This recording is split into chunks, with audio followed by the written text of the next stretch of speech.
ओम गंगण बताए नमः। नमस्कार दोस्तों, क्या आपने सोचा है कि इतने बड़े भगवान गणेश की सवारी एक छोटा सा चूहा क्यों है?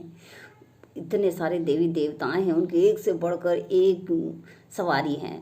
तो जो हमारे सबसे पहले पूजे जाने वाले जो भगवान गणेश हैं, उनकी सवारी एक छोटा सा चूहा, एक छोटा सा मूषक कैसे हो सकता है? तो चलिए आज आपको बताते हैं कि इसके पीछे की कथा क्या है, क्योंकि पौराणिक कथाओं में ये माना जाता है कि एक अर्ध देवीय और अर्ध राक्षसीय प्रवृत्ति का नर था, क्रौंच।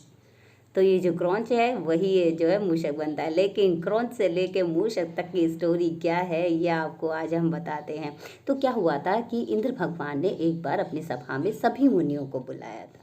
इस सभा में क्रौंच को भी आमंत्रित किया गया। यहाँ गलती से क्रौंच पर पैर एक मुनि के पैरों पर रखा गया। इस बात से क्रोधित होकर उस मुनि ने क्रौंच को चूहा बनने का श्राप दिया।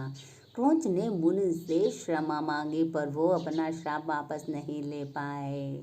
लेकिन उन्होंने एक वरदान दिया कि आने वाले समय में वो भगवान शिव के पुत्र श्री गणेश जी की सवारी बनेंगे। क्रौंच कोई छोटा मोटा चूहा नहीं, एक विशाल चूहा था जो मिनटों में पहाड़ों को कुतर डालता था।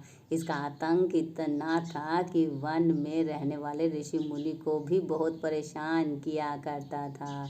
इसी तरह उसने ऋषि पराशर की कुटिया भी तहस नहस कर डाली थी। महर्षि पराशर भगवान श्री गणेश जी का ध्यान कर रहे थे। कुटिया के बाहर मौजूद सभी ऋषियों ने उसे भगाने बहुत प्रयास किया, लेकिन सफल न हो पाए। इस समस्या के समाधान के लिए वो भगवान शिव के पास गए और उन्हें सब कुछ बताया। गणेश जी ने चूहे को पकड़ने के लिए एक फंदा फेंका। इस फंदे ने चूहे का पाताल लोक तक पीछा किया और फिर उस चूहे को पकड़कर गणेश जी के पास ले जाया गया। अब गणेश जी के पास ले जाया गया तो उन्होंने बोला कि तुम पराशर ऋषि को परेशान करे, तो उस परेशान तबाही मचाने की जो वजह है वो क्या है? तो उस मूषक ने कुछ भी नहीं कहा। और फिर गणेश जी ने बोला कि ना, अब तुम मेरी आश्रय में हो तो तुम जो चाहो वो वर मुझसे मांग लो। तो वो चूहा तो बहुत ज़्यादा घमंडी निकला। घमंड में चूर चूर होकर वो बोला, गणेश जी से बोला कि आप मुझसे कुछ मांग सकते हैं। भाई ये देख के तो गणेश जी को गुस्सा आया और उन्होंने देखा कि इसका तो घमंड चूर करना पड़ेगा, ऐसे तो काम नहीं चलेगा। तो उन्होंने क्या किया कि मैं तुम्हारी सवारी करना चाहता हूँ। तो चूहे ने बड़ा गर्व से बोला, हाँ क्यों नहीं, मैं आपको ले जाके घुमा के लेके आता हूँ। और जैसे ही गणेश जी उस मूषक के ऊपर बैठे, भाई इतना भारी भरकम शरीर से वो दबने लगा, उससे एक पैर भी ना चला जाए। अब जो था उसको समझ आ गया कि गणेश जी कोई छोटी चीज़ नहीं है, बहुत बड़ी चीज़ है।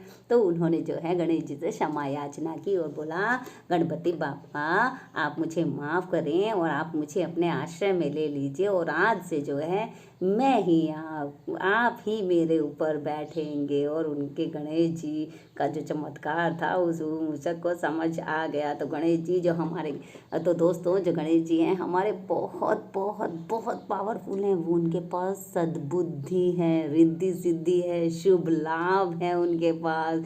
तो जो भी गणेश जी से मांगता है उनकी मनोकामनाएं ज़रूर पूरी होती हैं। दोस्तों बुद्धि होती है, लेकिन उसके लिए सद्बुद्धि होना ज़रूरी है। उस बुद्धि को किस तरह से यूटिलाइज़ किया जा रहा है वो गणेश जी के पास है। तो दोस्तों इस तरह से ये जो स्टोरी थी कि मूषक जो है हमारे गणेश जी की सवारी कैसे बनते हैं, ये बहुत सारे लोगों को नहीं पता है। आज से आपको भी ये पता है।